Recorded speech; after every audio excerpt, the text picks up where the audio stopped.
Okay, folks, it's your buddy Mike Messier. The movie Boy Kills World. It was the secret surprise movie tonight.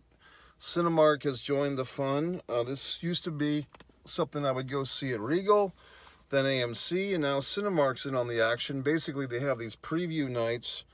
$5 Monday night mystery movie. You don't know what you're seeing. Tonight, I went to the movie, and it was Boy Kills World, which is a movie title I've seen bounced around, and I didn't know what to expect, really. Should you go see this movie? Should you go not? I kind of have the feeling that if you want to go see it, you will go see it, and you'll probably like it. If you're not sure what the heck's going on with this thing, if you don't like violence, if you don't like blood, then stay away, because it's got a lot of both. I think a younger version of me would have liked this, or had I been in a different mood, but I didn't really have a great time with this one.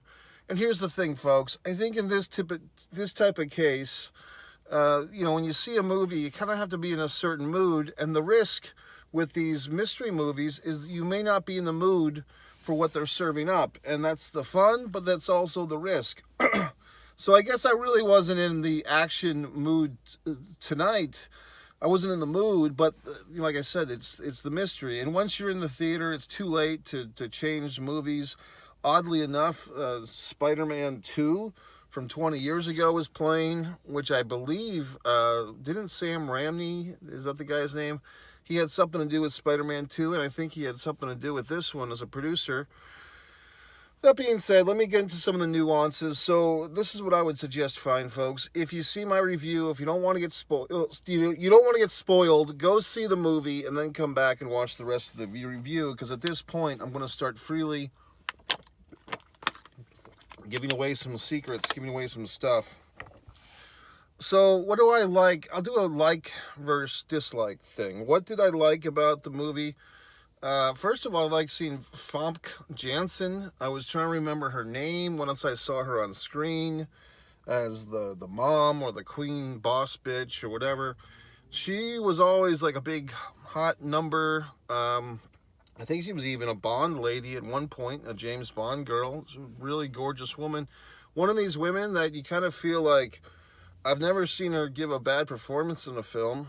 I just feel like we haven't seen enough of her in her career, but here she is in this and doing quite well.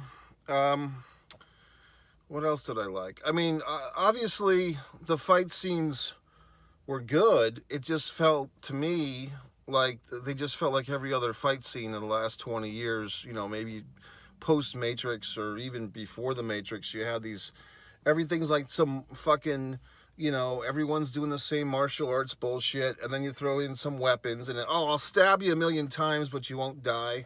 I mean, at some point during this film, and other films as well, it's like, how many times do you have to fucking give somebody a lethal stab in the belly, or whatever the fuck? And it seems in some of these fight scenes, especially the last big one, there's these moments when one character can easily just kill the other one, but they let the move go, because it does feel like pro wrestling moves. It feels like some STFs are getting thrown in there, like the trainer guy has some STFs. This is kind of leading to one of the big elements of this film, why I don't like it. And this is kind of nuanced, and maybe it's just me, but this movie has basically a big swerve at the end. If you've seen the movie, you know what I'm talking about. It has a big revelation, you've been mind-fucked kid your whole life, and what you thought was reality, what you thought went down didn't go down. Okay, I liked that surprise. I actually did. However, because of...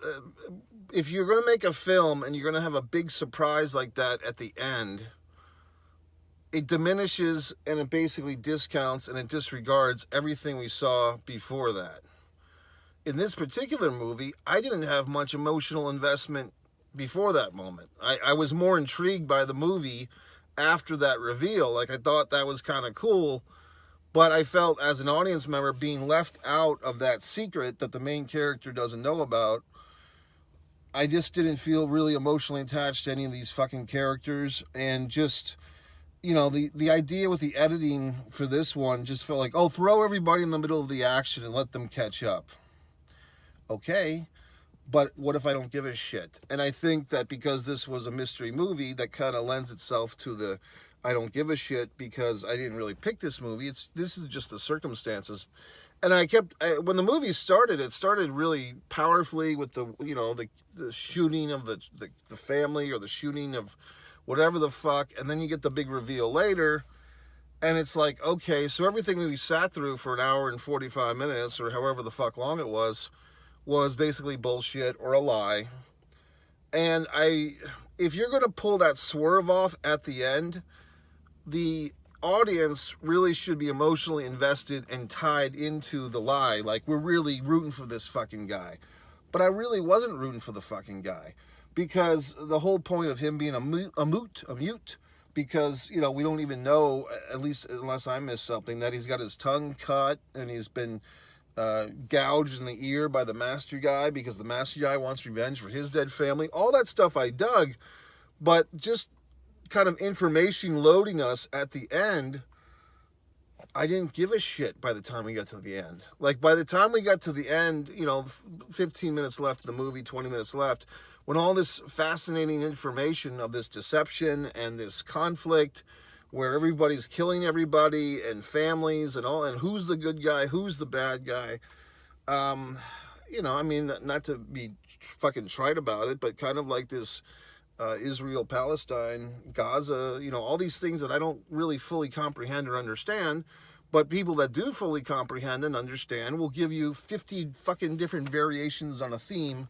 of who's at fault and who started it and who's worse and who's, you know what I mean? So for this, it's kind of like, okay, there's a conflict going on between these folks and these other folks, these two families, and people are getting killed, and people are using children as devices of war and weapons and so forth, and the evil master whose family was killed, but is he so evil, or is he just the revolutionary, and now he's going to train this aristocratic kid to go out and headhunt his own mother?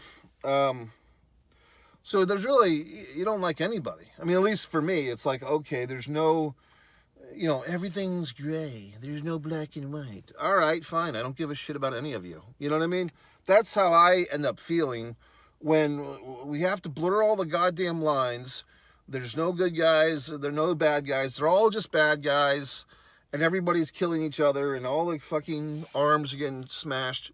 Compare this to a little, simpler tale, perhaps. But I think a better executed movie. Commando. From fucking 1988, 1987, 86 maybe. Arnold Schwarzenegger has to go rescue his kidnapped daughter on some fucking obscure island from some assholes. You know what I mean? Simple premise. You've got the Alyssa Milano as the daughter. She's the innocent. You got Arnold Schwarzenegger as the guy. And he's killing everyone, but we're cheering for him to kill people because it's a clear case of this is the good guy and these are the assholes. In this movie, it tries to outsmart itself. It tries to be cute. It's stay in your goddamn lane. If you're trying to make a fucking movie where there's some commentary on conflict or war, but it's just buried in conflict and war and just glorifying the violence, and I'm not a fucking prude when it comes to violence. I'm fine with it. But if I'm going to sit there and cheer for people to go around stabbing each other and breaking the arms and twisting the fingers and all that horse shit, I need to have an emotional investment. And really, I didn't. And then by the time they kind of got me, with like the Sixth Sense surprise, oh, okay, Mike, everything you've been watching for an hour and 40 minutes is bullshit because here's what really happened. By the time we got to that, like I said, you've already lost me. And now I kind of got more into the movie with 15 or 20 minutes left in it, but then it's too fucking late. So does the movie think it's so good that I'm going to go and see it again? Oh, I have to figure it out now. Maybe, like I said, when I was a young man and I was more optimistic about things and I gave a shit a little bit more, maybe I would have gone see the movie a second time. But now there's so many movies that come. And then another thing, folks, you ready? I probably have just seen too many movies lately. I think this is the third night in a fucking row I've seen a movie. I did my review of whatever the fuck last night, Abigail, and then I think Saturday I saw something. So it's just, you know, I'm getting flooded, and maybe I just need to get away from the movies, take a fucking few days off. This Hereditary thing is coming out, but to me, I just felt like this movie had too much of the same shit I've seen in other movies, too many of the goddamn martial arts things. Here's a little trick for you fine folks. I don't normally tell people these things, but you know that little cupboard in your fucking car in between the car seats? I keep things in there, and I keep my little cologne in there. So now I'm going to put some on as a nice, just to refresh. So anyway, that's the deal, folks. You know, it's like I can honestly say that I didn't really like this movie as much as I wish I did. But I think that other people probably will. I mean, here's a movie. You say, oh, Mike, you just don't like action movies. Well, not really. A better movie than this one, I think, that had a better story, that was similar. Sucker Punch. Okay? No, for whatever the fuck reason, that's like an overlooked classic. I think I only saw it once, but when I saw it, I thought it was awesome and had a unique... These hot women, these hot girls are in this fucking psychiatric hospital, and they're all fighting to get out of it. You know what I mean? That was cool, but this... It's like, is the word dystopian, like end of the world shit? If we're going to do these dystopian movies, once a fucking again, you can't just take the audience for granted. Oh, it's a dystopian time and we're all going to give a shit. No, assholes, you have to tell your own story. It really felt like with this movie, Boy Kills World, which the title is incredibly similar to the sitcom that I never watched, Boy vs. World. I think that's what it was called. But if you're going to just throw people into dystopian, how did we fucking get there? Was that explained in this movie? I don't remember it. Maybe it was. I mean, it's possible I fucking nodded off. I don't fucking know. But I didn't feel like there was any exploration or it was just all action. You know what I mean? And you can have a pretty dominant fucking action movie, you know, with the fucking martial arts fighting. But if there's no story or little storytelling to back it up to make people care, then it's just watching shit happen. And basically it felt like a fucking video game. It felt like a 2-hour fucking video game. And I think if they took out 1 or 2 fight scenes in this goddamn thing, or maybe made some of the fight scenes just shorter in length, then they would have had time for some fucking, guess what, character goddamn development, folks. And not just the fucking 12-year-old kid getting trained by fucking... Mr. Miyagi on Prozac, but like something relevant, something of interest. Okay, here's the other goddamn thing. The little sister ghost thing, that was like this movie's attempt at humanity. Oh, once again, dead sister. Let's just throw a dead sister in the mix, and that'll get everyone excited. Well, the dead sister, I thought the kid actor did a good job of being cute and wholesome and dead, but for whatever the fuck reason, our guy here, you know, the main guy, he's like shunning the ghost of his dead sister. So he's going through all this goddamn horse shit to get revenge for his dead sister. But he shuns the image of her. Like he doesn't realize that she's a ghost, right? Like he does realize that she's a ghost, yet he tries to save her because he's afraid she's going to get hurt. So does he know that she's a ghost or not? It was just all over the fucking place. And then at the final thing, when the brother of the bad witch, there's like 2 witches here. There's like the TV producer witch and then the ultra boss witch, I guess. So there's 2 main women that are sisters, and then their brother kind of turns babyface and he gives up the keys. And then our main guy there, you know, the little ghost girl comes and holds back his hand so he won't kill the brother. And then he's like, I don't need you anymore, or whatever the fuck. You know, that was the other big ass thing. This voiceover sucked. I just didn't like it. That's why I give myself this cool voice. The fucking video game voice. Okay, now, and once again, at the end of the movie, now I realize, okay, he has to have the video game voice because he cannot speak audibly because the master guy cut his fucking tongue out. So he's got to talk, but he talks in the video game voice, which reminds him of his little sister when they played the fucking video games together. Okay, well, all that wonderful information that I have at the end of the movie, if I had gotten that within the first 15 or 20 minutes of the movie, maybe I would have given a shit a bit more. That's the problem. That's the risk you fucking take, assholes. When you fucking edit the movie or you write the script in a way that all the relevant information is backloaded towards the end, you're going to lose some people, and you lost me, because the martial arts and the fucking stabbing in the stomachs and all this horse shit, I didn't keep my emotional interest until we got to that point. Like, you were losing me, because it just felt like the same shit. Okay, training, fighting, breaking arms, stabbing. The good guy never fucking dies, but everybody else does. Okay.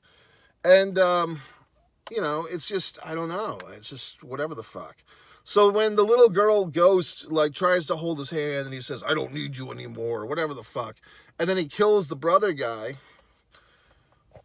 and then he, you know, so then, like, okay, he overcomes the ghost of his dead sister.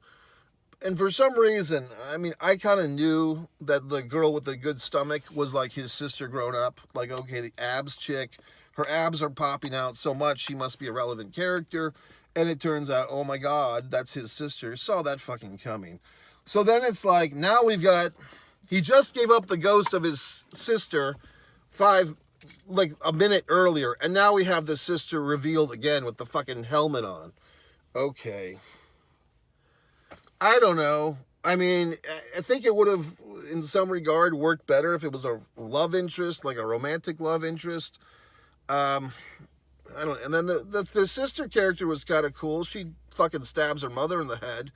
So all these things of like, well, who's your priority to? Your fucking crazy warmonger mother, or your brother who's been training and trying to kill everyone, or whatever the fuck. So the sister has a nice little arc. I think this movie could have been the victim of keeping too many secrets. Like, if we had seen some scenes, you know, with actual dialogue and character development, and not all these goddamn secrets till the end. If we had seen the sister character and the evil bitch mom, Famke Janssen, having some conflict, maybe arguing, like, let her talk a little bit, let the sister character talk, we might have cared more when all these conflicts happened. But the whole point of this, the way they made this movie, was, let's keep the audience in the dark, and we'll reveal all this emotional stuff at the end, and then it'll be so awesome. Well, it wasn't so goddamn awesome, because you lost me by the time we got there, assholes. So that's my take on it. Now, other fuckers might disagree. I was wondering, you know, and once again, and I haven't even said this until now, it felt like a video game. It felt like, okay, was this movie based on a video game? Was it based on a comic book that was based on a video game? You know what I mean? Because it felt like if you had, here's the inside baseball, Messier, I don't play fucking video games anymore. I haven't in a long time. Am I opposed to video game playing? No. But it's just something that I was so into from my childhood that at some point I just realized this is going to monopolize my goddamn life, sitting here and playing these games. So I stopped playing them.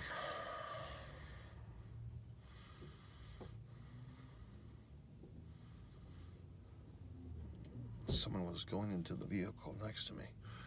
So, you know, I just stopped playing the video games, and I just don't like them consuming my time, so I don't play video games anymore. Now, I realize in the years since I haven't played video games, the video game world has gone to greater and greater and greater heights. There's a whole fucking world of people playing video games and watching other assholes play video games online for money. Like, people make their fucking life now by sitting there playing a video game, and other idiots are watching them play a video game, which I think is a little deranged, quite honestly. No offense, but I just don't understand the joy in that. Like, I'm going to sit here on my ass and watch some other idiot play a video game and get hints and clues. Okay. And I guess the appeal is that you feel like this person who's playing this video game is your buddy, and they're giving you all these secrets or whatever the fuck. I just don't see the appeal to that. You know what I mean? I think it's a waste of time. Now you might be saying, well, gee whiz, Mike, watching this video of you babbling about this fucking movie is a waste of time. Well, no arguments. I'm just saying, I don't get the video game thing. So this movie, I think you'll probably like it more than I do, and that's fine. But yeah, whatever the fuck. Boy Kills World. MikeMessier.com. You can stand me on social. All the links are on MikeMessier.com. Buy one of my wonderful books, Fight or Play Basketball, A Distance from Avalon. the Foreign Object eBay store. One artist, Mike Mess,